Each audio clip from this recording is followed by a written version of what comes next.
dito, ma'am. Let go of me! Ma'am, bawal po talaga kayo. Dadalang Ma'am, ko bawal lang ng po, ma'am. pagkain yung anak ko, pwede Bawal ba? po kayo dito, ma'am. No! Let Excuse go! me. What are you doing here? Dadalang ko ng pagkain ko yung anak ko si Zoe. Oh, ulirang ina-awardee, Moira. Congratulations. Well, I don't want to burst your bubble, but Zoe's not here. And I honestly do not believe that that's the reason why you're here. So why don't you tell me, Moira, what is the real reason why you are here? Alam ko na. Pumunta ka dito para mag-spy sa kaso ni Papano. Kaya ka nandito. Giselle, ang OA mo naman. Si Zoe talaga ang dahilan. Well, have you forgotten that you're banned here? And besides, I don't think your daughter is a little girl para dala mo pa ng food. So Giselle, please, leave. alam mo, kahit ilang taon pa yung anak ko, she's still my baby. Of course, that's something you wouldn't understand because you never wanted to have kids. Nothing wrong with that, pero pinamigay mo yung anak mo, di ba? Kaya hindi ako magtataka kung hindi mo alam yung nararamdaman ko kasi kahit nagluwal ka ng bata, never ka naman naging ina. Walang kwenta kang ina dahil pinabayaan mo yung anak mo. Walang iya ka, Moira. Ano? Sasampalin mo ko?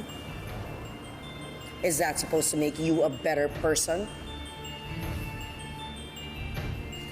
Kung ako sa'yo, sasampalin ko yung sarili ko gabi-gabi. Because it's so hard to live with the fact knowing that there is a child out there who needs your protection and yet pinabayaan mo sa mundo. Ma'am Moira, tama na po. Foul na po yung sinasabi niyo kay Ma'am Giselle. Alam ko. So what? Pag si Giselle nagsasabi ng masama tungkol sa amin ni Zoe, okay lang. Pero pag ako hindi, You know what? Why don't you just get out? Get out! no, I'm not going anywhere. This is Ate. so unfair. Don't know. You let go of me. Get out! Ate! Moira! Ate, tama na.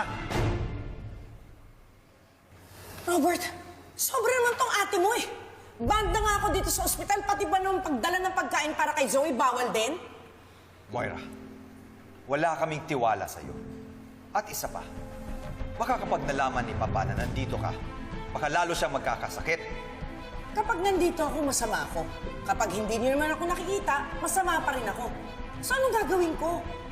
How can I find my little place in this family? You had your place in this family, Moira. Pero ikaw mismo ang nagsunog ng lugar mo. So don't ask for it back.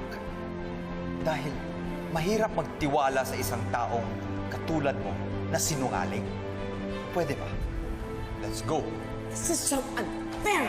Robert, let go of me! Huwag ka po makinig din kay Giselle. Actually, Annalyn, may point naman si Moira eh. I don't compare mothers. Kasi kanya-kanya naman yan eh. Everyone tries to be the very best they can be. The bad part is, I think I'm the worst of the lot.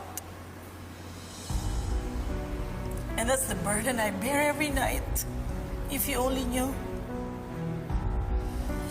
I'll see you later, okay? Bye.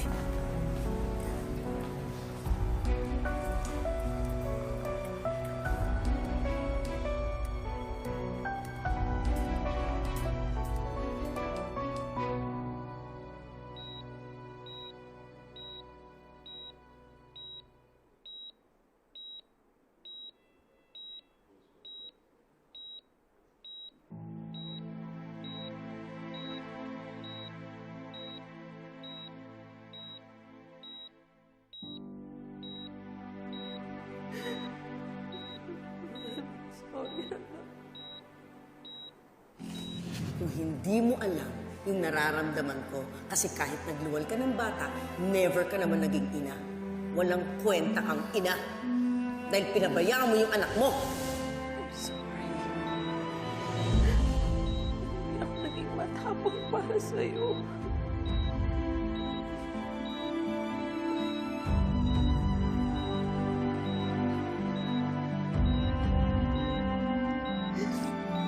Moira.